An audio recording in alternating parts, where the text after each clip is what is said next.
Selamat malam dan selamat bertemu kembali dalam Renungan Malam God's Amazing Grace atau Kasih Karunia Allah yang mengagumkan oleh Ellen G. White tanggal 20 Agustus 2026. Mari kita berdoa. Bapa kami yang di sorga, Allah pencipta langit dan bumi, laut beserta segala isinya. Satu-satunya Allah yang benar, yang kami sembah selalu melalui anak-Mu Yesus Kristus. Kami bersyukur dan berterima kasih oleh sebab penyertaan dan perlindungan Bapa sepanjang hari dalam seluruh aktivitas dan pekerjaan kami. Pada malam ini, kami akan mendengarkan firman-Mu. Mohon karuniakan Roh Yesus Kristus dalam hati kami, agar kami dapat mengerti dan menghidupkan firman-Mu. Besertalah dengan kami sepanjang malam ini, ya Bapa. Kami persembahkan doa ini di dalam nama Yesus Kristus yang adalah Tuhan dan Juru Selamat kami. Amin. Renungan malam ini akan dibacakan oleh Ibu Dorcas Simbolon. Kepada Ibu Dorcas, kami persilahkan. Selamat malam bagi kita semua dimanapun kita berada. Judul renungan malam kita pada malam ini dengan judul Mendisiplin dan Memurnikan 20 Agustus 2026 dengan ayat inti Ayub 5 ayat 17. Sesungguhnya berbahagialah manusia yang ditegur Allah, sebab itu janganlah engkau menolak didikan yang maha kuasa. Pencobaan dan rintangan adalah metode disiplin yang dipilih Tuhan dan merupakan kondisi yang telah ditetapkannya untuk mencapai keberhasilan. Ia melihat bahwa beberapa orang memiliki kemampuan dan kepekaan yang, jika diarahkan dengan benar, dapat digunakan untuk memajukan pekerjaannya. Dalam pemeliharaannya, ia membawa orang-orang ini ke dalam berbagai posisi dan keadaan yang berbeda, agar mereka dapat menemukan dalam tabiat mereka kekurangan-kekurangan yang selama ini tersembunyi dari pengetahuan mereka sendiri. Ia memberi mereka kesempatan untuk memperbaiki kekurangan-kekurangan tersebut dan mempersiapkan diri bagi pelayanannya. Kenyataan bahwa kita dipanggil untuk menanggung ujian menunjukkan bahwa Tuhan Yesus melihat sesuatu yang berharga dalam diri kita yang ingin dikembangkannya. Jika ia tidak melihat sesuatu dalam diri kita yang dapat digunakan untuk memuliakan namanya, ia tidak akan meluangkan waktu untuk memurnikan kita. Ia tidak memasukkan batu yang tidak berharga ke dalam tungkunya. Biji yang berharga, itulah yang dimurnikannya. Pandai besi memasukkan besi dan baja ke dalam api, agar ia dapat mengetahui jenis logam tersebut. Demikian juga, Tuhan mengizinkan umat pilihannya ditempatkan dalam tungku penderitaan untuk menguji seperti apa kualitas tabiat mereka dan apakah mereka dapat dibentuk bagi pekerjaannya. Mungkin tampaknya kita harus memeriksa hati kita sendiri dan menilai tindakan kita berdasarkan suatu standar yang kita buat sendiri. Tetapi bukan demikian halnya. Cara seperti itu justru akan menghasilkan perubahan bentuk yang menyimpang, bukan pembaruan. Pekerjaan itu harus dimulai di dalam hati. Kemudian roh, perkataan, raut wajah, dan tindakan dalam kehidupan akan menyatakan bahwa suatu perubahan telah terjadi. Ketika mengenal Kristus melalui kasih karunia yang telah dicurahkannya dengan berlimpah, kita diubahkan. Dengan kerendahan hati, kita akan memperbaiki setiap kesalahan dan kekurangan tabiat. Karena Kristus tinggal di dalam hati, kita akan dipersiapkan untuk menjadi bagian dari keluarga surgawi di atas. Seorang Kristen tidak boleh mempertahankan kebiasaan-kebiasaan berdosa dan memelihara kekurangan-kekurangan tabiatnya. Apapun sifat kekuranganmu, Roh Tuhan akan memampukanmu untuk mengenalinya dan kasih karunia akan diberikan kepadamu agar kekurangan-kekurangan itu dapat diatasi. Demikian bacaan kita. Tuhan Yesus memberkati. Terima kasih atas penatalayanan Ibu Dorcas. Tuhan Yesus memberkati. Saudara-saudari dalam Yesus Kristus, seringkali ketika kita mengalami kesulitan, pertanyaan pertama yang muncul adalah, mengapa Allah mengizinkan ini terjadi? Ayat inti renungan malam ini, Ayub 5 ayat 17, memberikan sudut pandang yang berbeda dalam menilai masalah atau kesulitan. Nabi Ayub mengatakan bahwa berbahagialah manusia yang ditegur Allah dan jangan menolak didikan yang maha kuasa. Ini berarti bahwa teguran, disiplin, dan pengalaman yang sulit dapat menjadi bagian dari proses pendidikan untuk membentuk tabiat atau karakter kita supaya menyerupai Kristus. Roh Nubuat di dalam The Ministry of Healing, halaman 471, paragraf 1 berkata, ujian dan rintangan adalah metode disiplin yang dipilih Tuhan dan merupakan kondisi yang telah ditetapkannya untuk mencapai keberhasilan. Dia yang membaca hati manusia mengetahui tabiat mereka jauh lebih baik daripada mereka sendiri. Ia melihat bahwa sebagian orang memiliki kemampuan dan kepekaan tertentu yang jika diarahkan dengan benar dapat digunakan untuk memajukan pekerjaannya. Di dalam renungan malam ini dikatakan pencobaan. Dalam Alkitab, ujian atau trial atau testing dan pencobaan, temptation, berkaitan erat, tetapi tidak sama.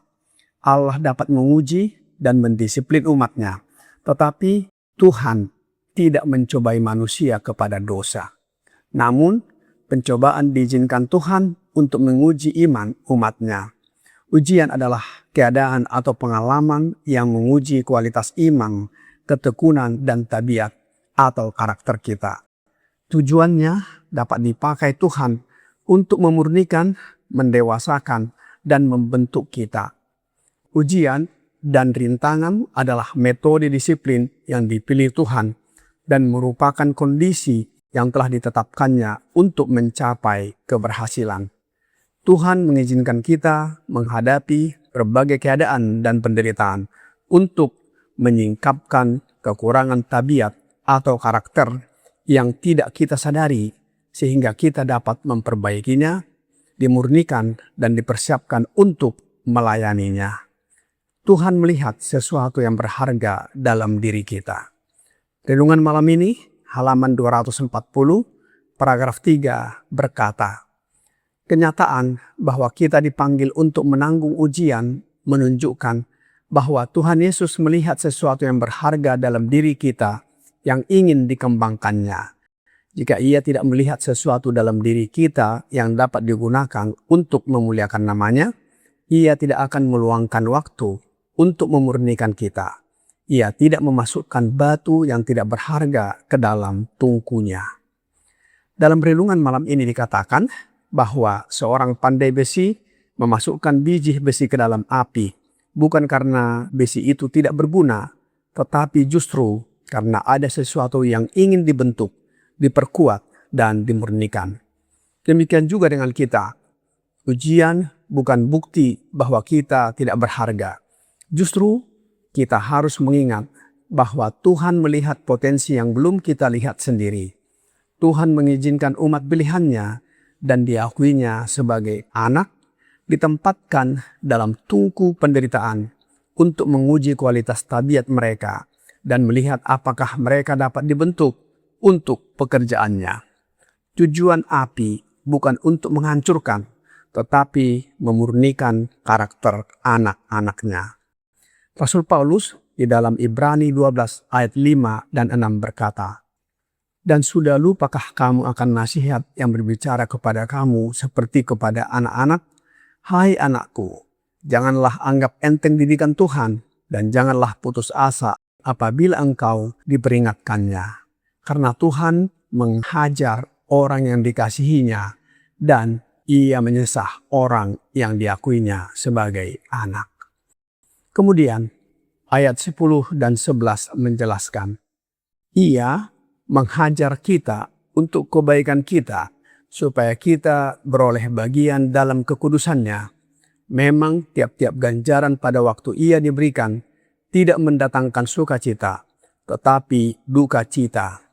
Tetapi kemudian ia menghasilkan buah kebenaran yang memberikan damai kepada mereka yang dilatih olehnya.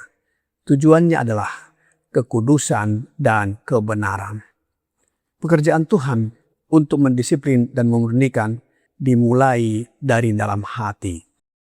Roh nubuat di dalam Sons and Daughters of God, halaman 117, paragraf 4 berkata, pekerjaan itu harus dimulai di dalam hati dan kemudian roh, perkataan, ekspresi wajah, serta tindakan dalam kehidupan akan menyatakan bahwa suatu perubahan telah terjadi.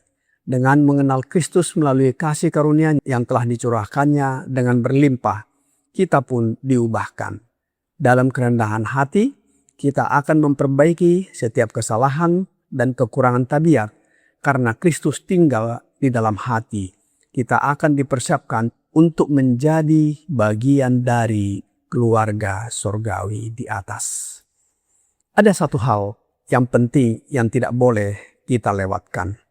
Tujuan disiplin Tuhan bukan sekedar membuat kita terlihat lebih baik di luar. Kita bisa mengubah perilaku sementara. Kita bisa belajar berbicara lebih lembut. Kita bisa menahan amarah untuk sementara. Kita bisa berusaha tampil lebih rohani. Tetapi perubahan tabiat atau karakter yang sejati dimulai dari hati. Kemudian roh, perkataan, ekspresi wajah, dan tindakan kehidupan akan menunjukkan bahwa perubahan benar-benar telah terjadi. Oleh sebab itu, umat pilihan, anak-anak Allah, jangan memelihara kekurangan dengan kebiasaan-kebiasaan yang jahat atau berdosa. Rasul Paulus berkata, tinggalkanlah manusia lama. Efesus 4 ayat 22 sampai 24. Dan Rasul Petrus berkata, tetapi bertumbuhlah dalam kasih karunia. 2 Petrus 3 ayat 18. Selanjutnya, masih dalam buku yang sama, halaman 349, paragraf 4, berkata, orang Kristen tidak boleh mempertahankan kebiasaan-kebiasaan yang berdosa dan memelihara kekurangan-kekurangan tabiatnya. Tetapi ia harus diperbaharui dalam roh pikirannya menurut keserupaan ilahi. Apapun sifat kekurangan-kekurangan yang ada dalam diri Anda, Roh Tuhan akan memampukan Anda untuk menyadarinya, dan kasih karunia akan diberikan kepada Anda, agar kekurangan-kekurangan itu dapat diatasi. Melalui jasa darah Kristus, Anda dapat menjadi seorang pemenang, bahkan lebih dari seorang pemenang. Umat-umat pilihan, anak-anak Allah, tidak boleh mempertahankan kebiasaan berdosa dan memelihara kekurangan karakter. Apapun sifat kekurangan kita, Roh Tuhan Yesus Kristus yang kita terima dengan iman akan menolong kita mengenalinya, dan dengan kerjasama kita, kekurangan itu dapat diatasi. Rasul Paulus dalam Filipi 1 ayat 6 berkata, akan hal ini aku yakin sepenuhnya, yaitu ia yang memulai pekerjaan yang baik di antara kamu akan meneruskannya sampai pada akhirnya pada hari Kristus Yesus. Saudara-saudari dalam Yesus Kristus, mari kita izinkan Sang Pemurni itu, yaitu Yesus Kristus, melalui kehadiran Roh-Nya membentuk tabiat atau karakter kita melalui disiplin dan pemurnian sesuai dengan kehendak-Nya. Sampai pada pekerjaan terakhir Yesus Kristus di bilik yang maha suci, kita didapati hidup benar dan suci. Kiranya renungan malam ini menjadi pembaharuan dan sukacita bagi kita. Tuhan Yesus memberkati. Mari kita berdoa. Bapa kami yang di sorga, terima kasih atas firman-Mu yang menguatkan. Tolong kami agar menyadari bahwa rintangan dan kesulitan yang kami hadapi oleh sebab mengikuti jalan-Mu merupakan ujian iman kami. Biarlah kami tetap teguh di dalam Yesus Kristus. Oleh sebab itu ya Bapa, kami mohon curahkan roh anak-Mu Yesus Kristus dalam hati kami, agar karakter kami diubahkan menjadi serupa dengan karakter Yesus. Kami hidup benar dan suci di hadapan-Mu. Bila mana Yesus datang kembali, kami siap menyambutnya dan diangkat masuk ke dalam kerajaan sorga. Kami serahkan hidup kami ke dalam tangan-Mu sepanjang malam ini, ya Bapa. Mohon ampuni kami atas segala dosa dan pelanggaran yang kami lakukan. Kami persembahkan doa ini di dalam nama Yesus Kristus, yang adalah Tuhan dan Juru Selamat kami. Amin.